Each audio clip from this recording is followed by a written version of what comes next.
Meanwhile, the man mistakenly shot to death by a police officer Thanksgiving night at a Hoover Mall, says justice was not served today. This after the state attorney general saying that no criminal charges will be filed against that officer.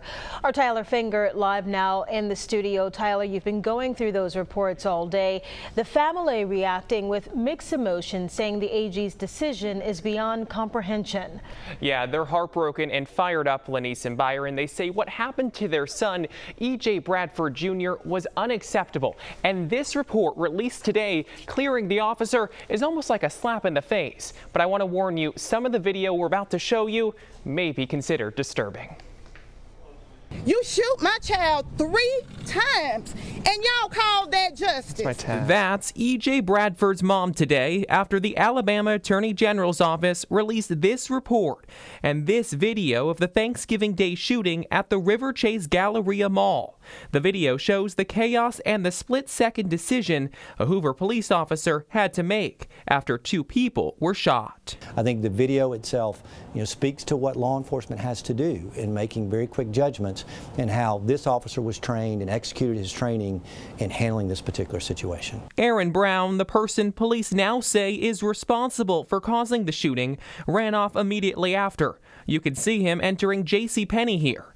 Also in the video, at about the same time, you can see EJ Bradford Jr. pull out what police say is a gun and then runs toward one of the injured victims. We believe that there is a totality of the story that ultimately demonstrated this officer perceived that EJ Bradford was a direct threat not only to 2 people that were on the ground, but to others in the mall. According to the report and video evidence released today, the officer and his partner were stationed nearby when the first shooting happened, and in less than 5 seconds confronted the person they thought was the shooter, 21-year-old EJ Bradford Jr.